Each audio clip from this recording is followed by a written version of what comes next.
नमस्कार। आज हम आप लोगों के सामने उपस्थित हैं। आज आपको जो प्राणायामों का सबसे पिता कहा जाता है, मान लीजिए गुरु कहा जाता है, भस्त्रिका और भस्त्रिका प्राणायाम और कपालभाति, ये दोनों प्राणायाम आपको हम बताएंगे। इसके अनेक लाभ हैं। भस्त्रिका से श्वसन संबंधी, फेफड़े संबंधी जो भी रोग विकार हैं सब दूर हो जाते हैं। श्वास नलिका नासिका छिद्र से लेकर के फेफड़े तक स्वस्थ होती है। साथ ही साथ हमारे कंधे से लेकर के हाथों का भी व्यायाम हो जाता है, प्राणायाम भी हो जाता है। व्यायाम जो शारीरिक रूप से हम करते हैं उसे कहते हैं। प्राणायाम जो आंतरिक रूप से हम करते हैं, श्वासों की गति को छोड़ने का, लेने का, उसे प्राणायाम कहते हैं। तो देखेंगे भस्त्रिका कैसे। सबसे पहले हम आसन लगा लेंगे। अभी हम देखिए बैठे हुए हैं, सुखासन में बैठे हैं। अगर लोग नहीं बैठ पाते हैं सिद्धासन में तो सुखासन में बैठ सकते हैं। हम सिद्धासन में बैठेंगे क्योंकि प्राणायाम या व्यायाम सिद्धासन में ही ज़्यादा ठीक होता है। एक पैर को ऊपर चढ़ाएंगे, एक तलवा नीचे करेंगे, दोनों हाथों को ऊपर ले जाएंगे और मुट्ठी बांध के नीचे दोनों अपने चेस्ट के पास लाएंगे। ऊपर हाथ खींच करके ले जाएंगे सांस को।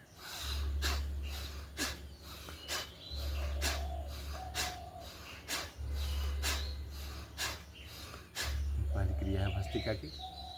दूसरा, घुटने पे हाथ रखेंगे और सांस भरते हुए कंधे को उठाएंगे।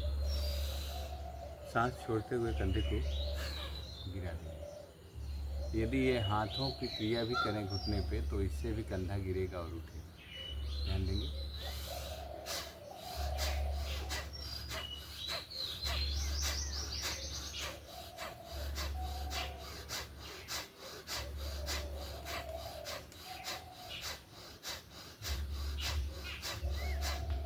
उल्टा भी करेंगे इसको।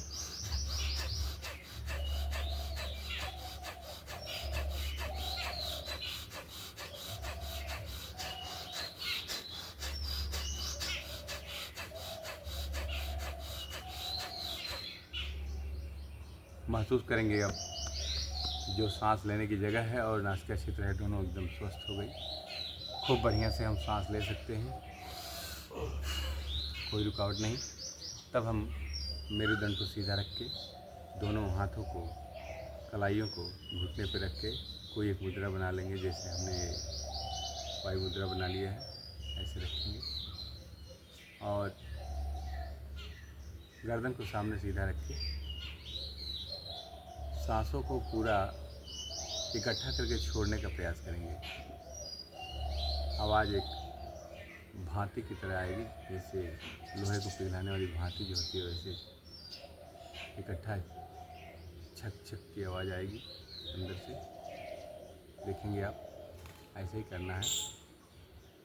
कपालभाति करने से पेट और वेट संबंधी कोई भी जो बीमारी है वह दूर हो जाती है। साथ ही साथ आपका जो आंतरिक शक्ति है वह जागृत होती है। जो भी अंदर के सेल हमारे खत्म हो रहे हैं या नहीं बन पा रहे हैं वो इससे निर्माण होता है। कपालभाति को सभी प्राणायामों का जनक कहा जाता है। तो कपालभाति को हम करेंगे। मेरुदंड को सीधा रखेंगे, निगाह एकदम सामने, नज़र, और हो सके तो आँखों को बंद कर लेंगे। फिर श्वास को छोड़ने का प्रयास।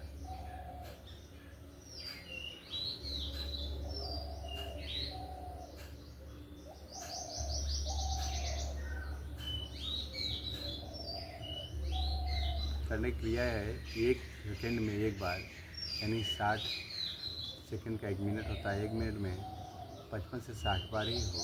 इससे ज़्यादा गति करेंगे तो शरीर दुर्बल हो जाएगा, कमर ढीली हो जाएगी, वेट गिरने लगेगा। इसलिए स्वस्थ मनुष्य इसको 55 से 60 बार करें और बीमार लोग इसे 40 से 45 बार ही करें, आराम से खूब, बहुत इत्मीनान से, बहुत जल्दी नहीं।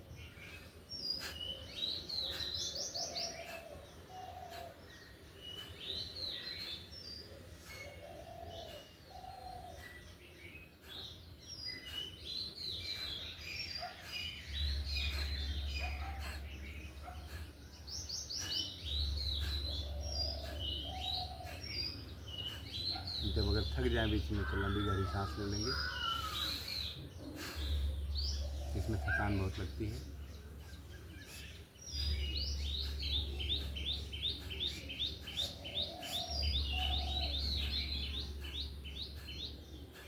सिर्फ छोड़ने का काम हमको करना है, लेने का काम शरीर स्वतः कर लेता है।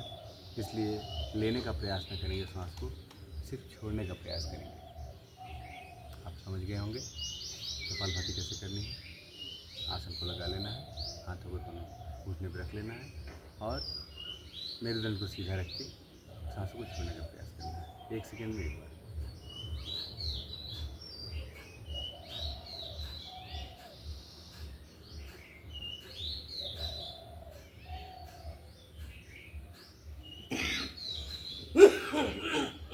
जब भी कपालभाति खत्म हो कम से कम 5 मिनट करें, यानी कि 300 बार हो जाए।